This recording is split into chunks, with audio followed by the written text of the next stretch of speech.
Friends, দেখো মেয়ের project ready. দেখো কি সব মাথা থেকে বার করে বন্ধুরা, দেখো এক এক করে। ইংলিশ প্রজেক্ট, এই দেখো হ্যান্ডরাইটিংটা অতটাই জঘন্য যতটা সুন্দর করে ও প্রজেক্টটা বানায়। কি বলবো বলো বন্ধুরা, দেখো ছোটোর থেকে কার্সিভে লেখা শিখে তাও এরকম বাজে করে লেখে, কি বলবো বলো। এই দেখো পৃষ্ঠাগুলো বানিয়েছিল যখন তোমাদেরকে ভিডিও দিয়েছিলাম, এ দেখো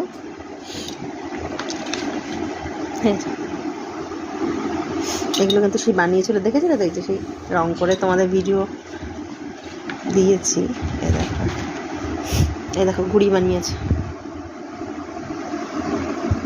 ঠিক আছে। স্কুলের আন্টিরা বলে দেয় যেভাবে সেভাবে করে, বুঝতে পেরেছো? দেখো এতে কিন্তু আমার কোনো হেল্প নেই, বিন্দুমাত্র আমার হেল্প নেই, পুরোটাই নিজে যা বুঝেছে। দেখো কালারটা যে করেছে, কালারের সাথে ম্যাচিংটা কিন্তু ওই করেছে, এখানে কিছু লাগাতে লাগবে না, হয়ে গেছে।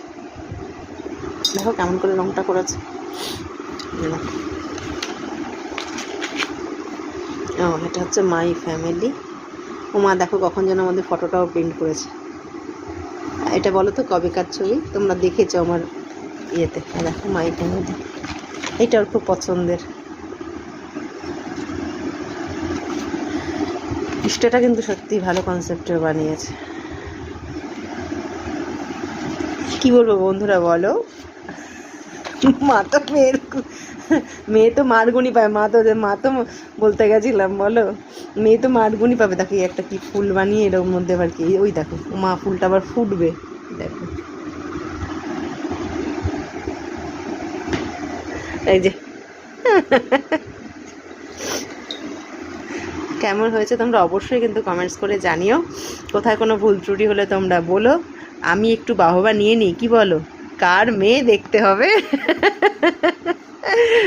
এইটুক তো নেওয়া যায় বন্ধুরা, তোমরা কি বলো? তো যখন ও খাতাটা বানিয়ে পুরো কমপ্লিট করে, দেখো এখনও তোমরা দেখতেই পাচ্ছ, এখনও কিন্তু সুতোটা বাঁধেনি, আগে আমাকে দেখাবে তারপরও সুতো বাঁধবে। দেখো এই যে ঘুড়ির কনসেপ্টটা এই যে করেছে ও, মেঘ দিয়েছে আকাশে, ঘুড়ি উঠছে, তো দেখো না বেঁধে আগে ও আমাকে দেখাবে আমি বলার পর। তো এটা অনেক বড় পাওনা বন্ধুরা, আমি সত্যিই লাকি যে মেয়ে দেখো প্রথম আমাকে দেখালো। এবার এই যে আমি বললাম তাহলে আমার সাথে সাথে বন্ধুদের দেখানোর জন্য ভিডিওটাও করে নিই। তো বলছিল আগে তুমি দেখো তারপরে ভিডিও করো, কিন্তু আমি ভাবলাম একবারেই করে নিই, কারণ রাত অনেক হয়েছে। তো দেখবে কটা বাজে।